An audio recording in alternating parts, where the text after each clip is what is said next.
Alright, so this will be a short video, but this is a kind of who won for me between the X75 and the X65. I'll talk to you about how I came to that conclusion and what's going on with this turntable, but the 65 won.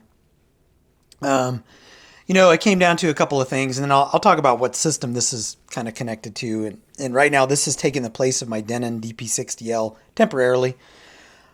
So the reason why, and this is gonna, it's one of those things where you kind of have to do you when it comes to audio equipment.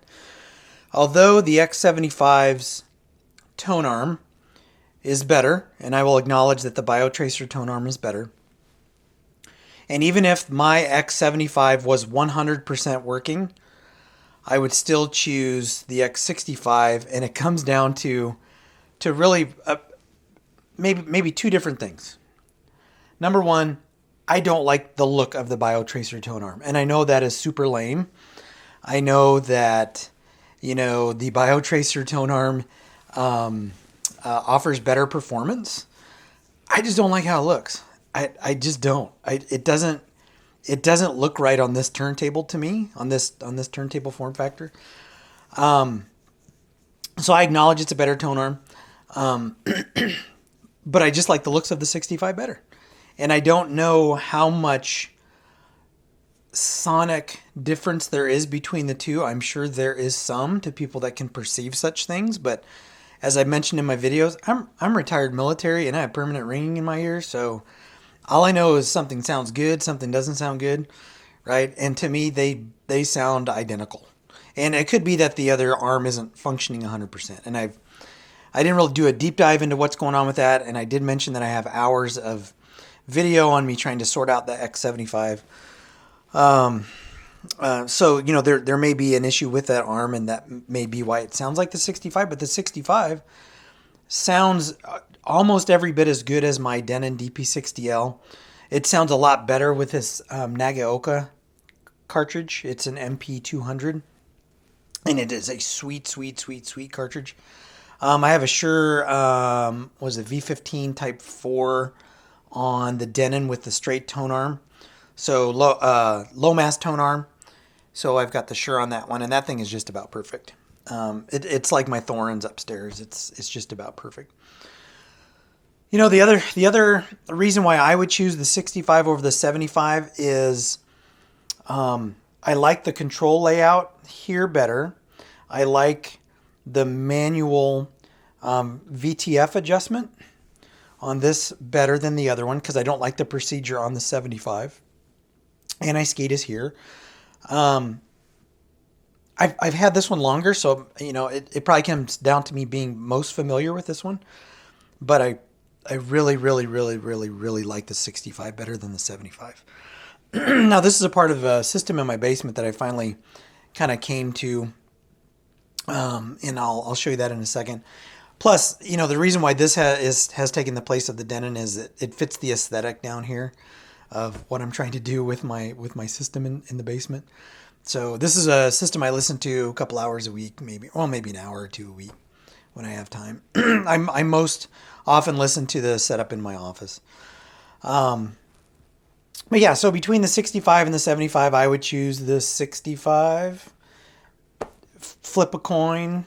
If performance is more of a thing for you, the 75 would be better. Most likely. Again, I can't really tell the difference. So the 65 one. So what is this a part of? What does my system look like down here? Let me move my tripod out a little bit and kind of show you what I got going on. So I've got the Sony X65. Again, it fits the aesthetic better with what I'm trying to do down here. I've got a Nakamichi BX13 or BX. I think I said 311 in another video. It's a BX300. So that one I did some work to, and I actually have a video coming up on a belt kit change on.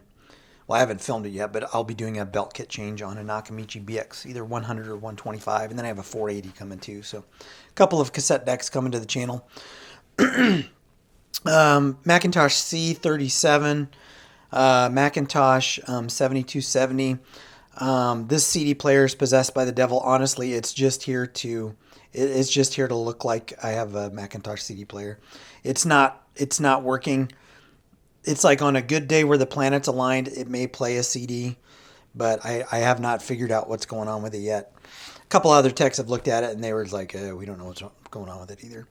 And then I had a Pioneer RT707.